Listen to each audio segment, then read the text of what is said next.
उत्तराखंड और पंजाब के चुनाव को लेकर क्या कुछ कहना चाहेंगे? क्या कांग्रेस कहाँ खड़ी है? मैं केवल ये कहूँगा कि गोवा में, उत्तर प्रदेश में, पंजाब में, उत्तराखंड में, मणिपुर में, यहाँ प्रदेश, इन सारे प्रदेश के लोगों को एक मौका है। भारतीय जनता पार्टी को हराओ, किसानों के लिए न्याय पाओ। वो भारतीय जनता पार्टी जो देश के 62 करोड़ खेत मजदूर, भूमिहीन मजदूर और किसान पर अत्याचार कर रही है और चोर दरवाजे से तीनों काले कानून फिर लाना चाहती है। एक वोट की चोट मारिए, भारतीय जनता पार्टी को हराइए और किसान और मजदूर को न्याय दिलवाइए। मैं इन पांचों प्रांतों के सभी मेरी बहनों को, गृहिणियों को, गरीब मध्यम वर्ग, नौकरी पेशा लोगों को, साथियों को ये कहूँगा, भारतीय जनता पार्टी को हराइए और महंगाई से निजात पाइए। गैस सिलेंडर 1000 पार, खाने का तेल 200 पार, दालें 170 से 250 रुपया किलो, पेट्रोल और डीजल 100 पार। आज चारों तरफ है हाहाकार। महंगाई से निजात पाने का एक ही तरीका है, भाजपा को हराइए। मैं इन पांचों प्रांतों के नौजवानों को कहूँगा, आज पूरे देश के अंदर बेरोजगारी जो है वो चरम सीमा पर है। आज के समाचार पत्रों में खबर है कि 4 करोड़ 27 लाख नौजवान रोजगार की लाइन में ग्रेजुएट, पोस्ट ग्रेजुएट होने के बाद ठोकरें खा रहे हैं। एक और खबर ये है कि देश को 20 करोड़ अतिरिक्त नौकरियां चाहिए। मोदी जी प्रधानमंत्री बने थे, 2 करोड़ नौकरियां हर साल देने का वादा करके 14 करोड़ रोजगार चले गए, आना तो दूर की बात है। तो इसलिए भाजपा को हराइए, बेरोजगारी पर चोट पहुंचाइए। मैं केवल इन तीनों प्रांतों के साथियों को ये कहूँगा, और इन प्रांतों के जो हमारे गरीब भाई हैं, दलित और पिछड़े वर्गों के साथी हैं, उन्हें भी कहूँगा कि उनके अधिकारों पर जो कुठाराघात हो रहा है संविधान के साथ साथ, भाजपा को हराइए और संविधान को बचाइए। इन चुनाव में के मुख्य मुद्दे फिर यही रहने वाले हैं, बीजेपी को घेरने के लिए, किसानों का, बेरोजगारी का। ये देश के सामने यही मुद्दे हैं।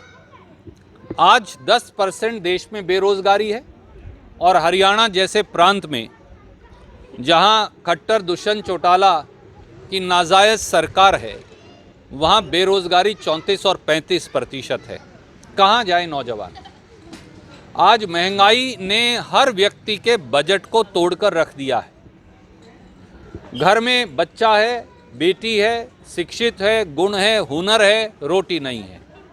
आज आप किसी दुकानदार भाई से पूछ लीजिए, किसी छोटे व्यवसायी उद्यमी से पूछ लीजिए, यही हालत है।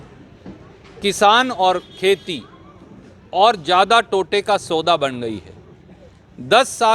7 साल में मोदी सरकार के 78,000 किसान आत्महत्या कर चुके और खेत मजदूर। कहाँ जाएगा देश? इसलिए ये मुद्दे ज़िंदगी के मुद्दे हैं और ज़रूरी है। सर, कल किसान विश्वासघात दिवस मना रहे हैं बीजेपी के खिलाफ। ये मुद्दे रहेंगे किसानों वाले चुनाव में? कितना बिल्कुल कारगर रहेगा? भारतीय जनता पार्टी ने तो देश से ही विश्वासघात कर दिया।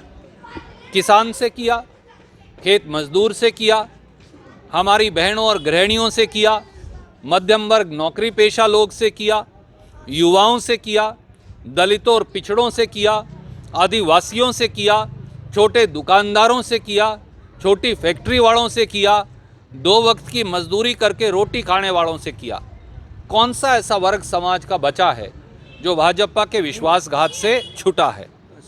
जब भी इस तरह के चुनाव आते हैं, भाजपा जाति या धर्म वगैरह को ज़्यादा उछाल में मारती है, जबकि जो मुद्दे बेरोजगारी है, महंगाई है, भ्रष्टाचार है, पूरे चरम पे। आप ये समझ लीजिए, जब कोई व्यक्ति, मुरली मनोहर जोशी जी ने कहा था मोदी जी के बारे में, किसी पत्रकार मित्र ने उनसे पूछा, और जोशी जी ने तो बीजेपी बनाई थी, आपको पता है, अडवाणी जी के साथ, कि मोदी जी को कितने नंबर देंगे? बोले कापी में कुछ लिखा हो तो नंबर दूंगा। जब भी चुनाव आएंगे बीजेपी यही करेगी। आप जींद शहर से बात ले लीजिए, इसको तो पेरिस बनाना था, खट्टर साहब कहकर गए थे। उनका दूसरा मित्र जो बाद में उनकी गोदी में बैठ गया, वो भी कह के गया था। कहाँ है वो? क्या वापस आए? ठेकेदार अगर कमीशन दे दें तो ठेकेदार ठीक, नहीं तो ठेकेदारों के खिलाफ जो सत्ताधारी हैं वो धरने पे बैठ जाते हैं। आपको भी पता है, मुझे भी पता है। उसके बाद वो घर जाके रात को कमीशन दे आते हैं तो फिर ठीक हो जाते हैं।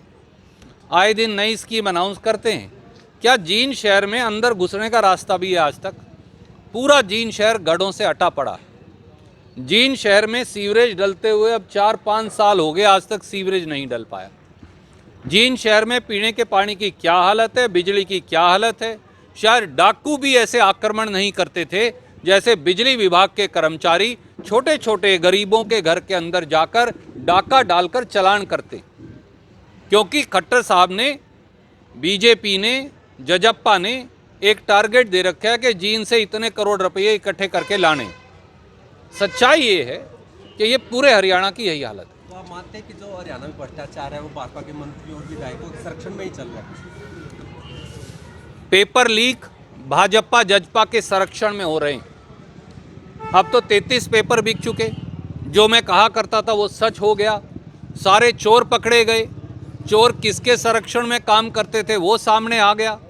HPSC HSSC के दफ्तरों से करोड़ों रुपया पकड़ा गया, उनके घरों से करोड़ों रुपया पकड़ा गया, परंतु सबके ऊपर ताला लगा दिया गया। सारे जो चोरी करते हैं सरकार के खजाने की, उनका संरक्षण भाजपा जजपा को है।